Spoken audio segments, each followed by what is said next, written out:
Hey, Brian King here.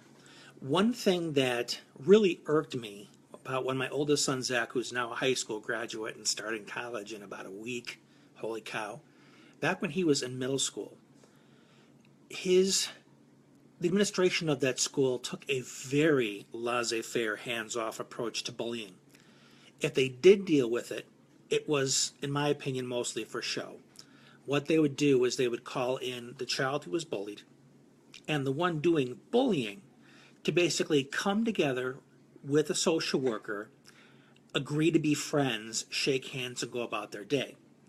Now, I don't know about your BS detector, but that's pretty big BS because it didn't work.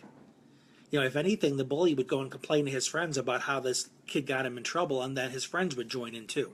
It was no solution. It was mostly just for them to have this artificial sense they were doing something. And one thing that really bothered me a lot was when I approached the assistant principal at the time, many, many years ago. I don't know what she's doing now. But when I explained to her how upset Zach was, how hurt he was, her response to me was this: well, children are resilient. Really? So, as a parent, I shouldn't worry about this bullying because children are resilient? As though we can dump as much crap on these kids as possible and they'll just bounce back. Wrong. It doesn't work that way. We have to keep in mind that they're kids, okay? Kids that don't necessarily have the same tools that we as adults do for handling adversity. So to just expect that they are hardwired to just bounce back. Maybe, maybe not. But you know what else kids are? Kids can be easily traumatized. There's research that shows that kids that are bullied for years develop some form of PTSD. Resilience in that situation doesn't happen without help. These kids can also become anxious, depressed, suicidal. Some kids will take their own lives before they have a chance to be resilient.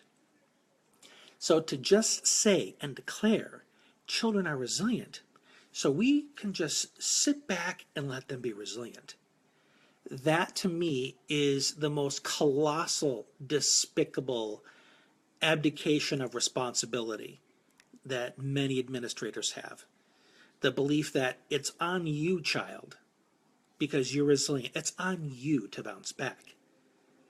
And we don't have to do anything to raise the standards of who we decide to be as teachers, administrators, and students within this building. It's despicable that bullying still exists. And I know there are a lot of parents that are with me on this. And the only way we're going to create that culture shift in the schools is to frankly demand it. What does that plan look like? I'm not sure. I definitely need to put my heads together, put our heads together with some other parents and administrators who want to see this change. But mostly I wanted to impress upon you that resilience happens within a context. Resilience happens within an environment of supportive relationships, okay? And there's research on that too. People aren't resilient in isolation. They're resilient because they're supported. So when a school says, well, children are resilient, but not with our help, that just makes me want to scream from the top of the highest tower. This is something a lot of administrators don't get, because usually they're teaching within this paradigm of independence. Our children need to be independent. BS once again. Our children are going to be part of a family, a community, a country for the rest of their lives. They're not going to be independent. They're going to be part of something. And they need to be part of a supportive something. And they need to learn that at school, within their family. Because if you teach them that they can expect to be treated like crap and not supported, what the hell kind of a life is that? That's not what we want to teach them. And gosh dang it, they're not going to learn it from me. They're going to learn that their family, their neighbors, and their community have their back. And they're going to learn that they need to have the back of others. Because that's what it means to be a responsible member of society. being responsible doesn't mean bullying and laughing and exploiting people that are weaker than you. Being a responsible member of society means you stick up for those people. I could go on for a long time about this, but I just wanted to make that point really, really clear.